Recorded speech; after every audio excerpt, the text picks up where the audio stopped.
Donald Trump and Hillary Clinton are starting to focus on Sunday's second presidential debate. Both sides claim victory in Tuesday's vice presidential debate. But Trump and his running mate Mike Pence say they got a bigger boost. Nancy Cortez has the candidates' reaction and looks ahead to this weekend's rematch. Nancy, good morning.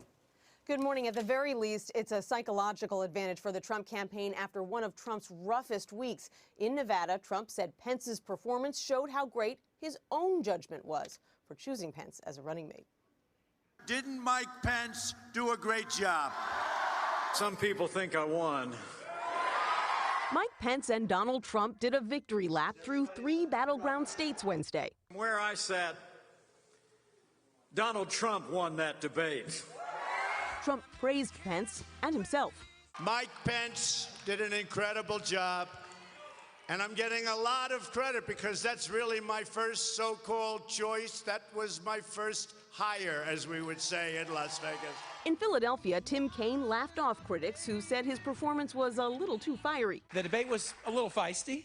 I mean, I gotta admit, I am Irish. Though he admitted he might have gotten a little carried away. I got dinged a little bit, even by my wife, for like interrupting too much. Okay. Kaine acknowledged that Pence's smooth style helped him dodge many of Kaine's attacks. I can't imagine how you can defend your running mate's position. He said Pence refused to stand up for Trump's positions. At some points, I felt like both me and Mike Pence were debating Donald Trump.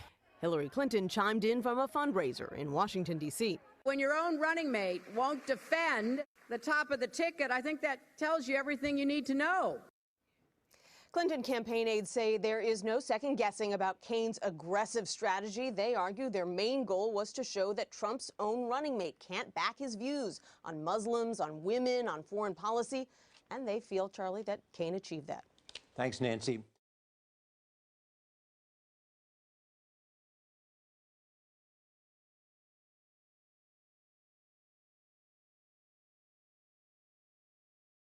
New rules will require prepaid debit card issuers to be more transparent about fees and offer better security.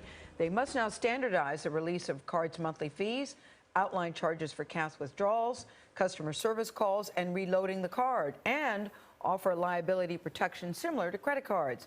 Shannon Pettypiece is a consumer reporter for Bloomberg News and joins us at the table. Shannon, quickly, what's the difference between them, these kind of cards, and a credit card, and who uses them? Right. Well, and they're not a gift card either. These are these prepaid reloadable cards. They look just like a credit card, a Visa, MasterCard, Amex logo on them. But unlike a debit card, they're not attached to your bank account. You put the funds on every month or every time you want to add funds to them. And unlike a credit card, you don't get a monthly statement. You put a set amount of money on there, and when it's spent, it's spent. And these cards have exploded in use since the recession. 23 million Americans regularly use one of these prepaid cards right now. Are they a good alternative to bank accounts? Well, it depends on who you are. So a lot of people who use them either can't get a bank account or have had issues with a bank account in the past, like with overdraft fees or with credit cards, with running up credit card bills. So for some people, these are a great way to stay in your budget and avoid overdraft fees or running up your credit card. For other people, though, a traditional bank account might be best. Just really kind of depends on your financial situation. Why do they need new regulations? So right now, even though these look and act like a credit card, the big thing was that if you lost them, you weren't guaranteed, and it was stolen and fraudulent charges were made, you weren't guaranteed to get that money back.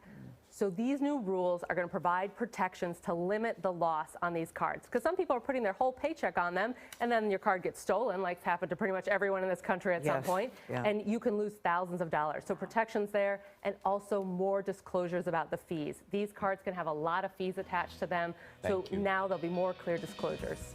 Good information. Yeah. Shannon Pettypiece, thank you so much.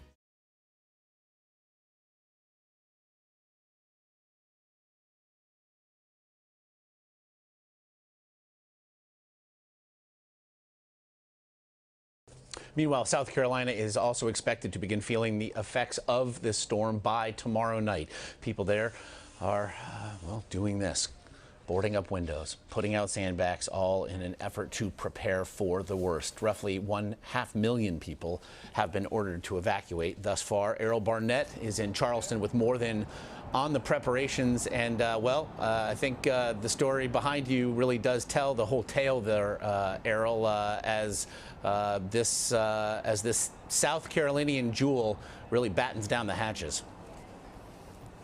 You're absolutely right, Josh. And in fact, this has been happening all over historic downtown Charleston. Dave here is actually helping out the owners of this establishment, which has been under one family's control since 1890. For those of you who have been here before, you'll know Hyman's Seafood and Aaron's Deli is kind of a social landmark. Well, everyone here waking up to the news that Charleston here is now part of the hurricane watch zone, the northernmost region of the United States, preparing for Hurricane Matthew.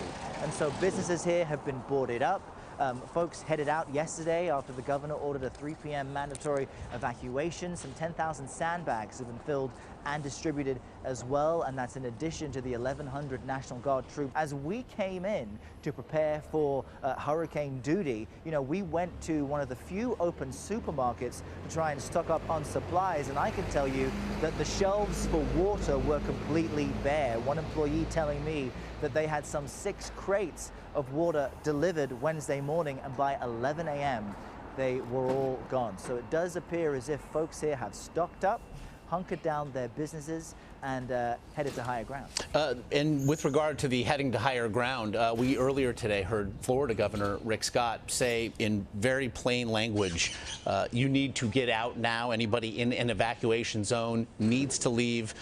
Because you could be among those killed, saying, unfortunately, this storm is going to kill people. I know Governor Nikki Haley there has also ordered a mass evacuation. How is that then going, and what exactly is being done to allow it to remain as smooth a process as possible?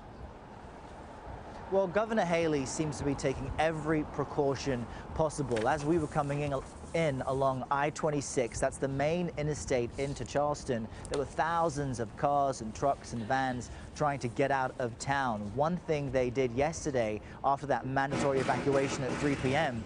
is they reversed the entire eastbound section of the freeway, and it really was a sight to behold. You know, there's about 100 miles between here in Charleston along the coast and Columbia. They reversed the eastbound lane completely so that it is now currently essentially a 6-lane, one-directional route outside of the city. They've also deployed an entire fleet of school buses, some 300 of them, which will help those without vehicles get to the some 30 shelters posted around the city and state as well. So every precaution here is being taken with the understanding that this storm could make landfall here in about a day, at least as a Category 2, which would carry some severe winds and heavy storm surge and cause damage. So you want to avoid as much as possible the loss of life or injury. Indeed, as people really there behind you do continue to prepare for the worst. Errol Barnett in Charleston, South Carolina. We do appreciate, of course, we do hope you'll be joining us throughout the day here on CBSN.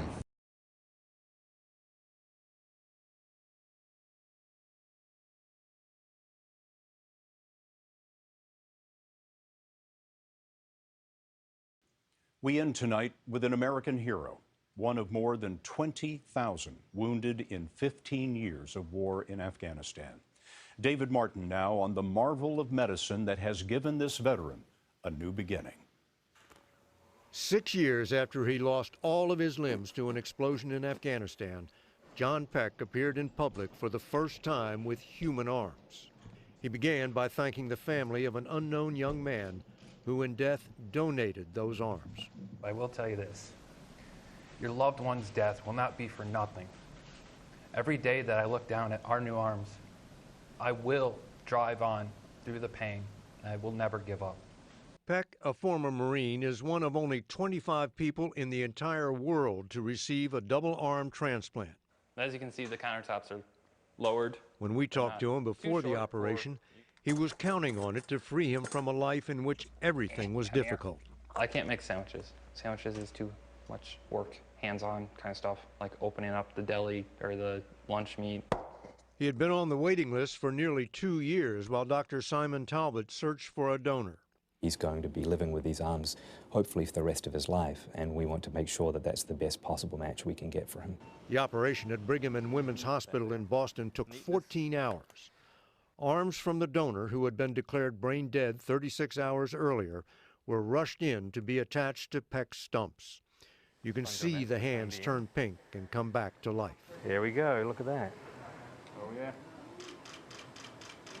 Radial pulse, perfect. The surgery is just the very beginning of it. After surgery, he's got months and months and months of physical therapy and rehabilitation. Just bring your arm up, straight out in front. Maximum effort. Before Peck can use those arms, nerves have to grow down to his new fingertips, a slow and sometimes painful process.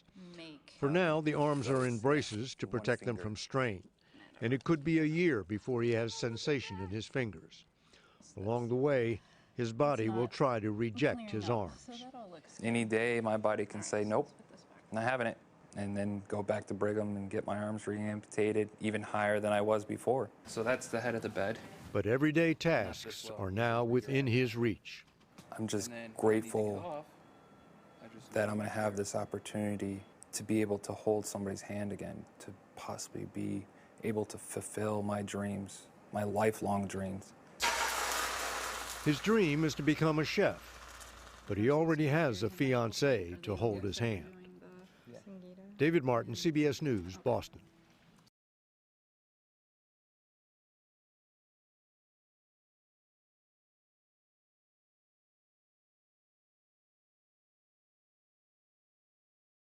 Manuel Bajorquez is in Fort Lauderdale, Florida for us. Manuel, thanks so much for being with us. What's the latest on the storm's impact there along the coast from what you're seeing?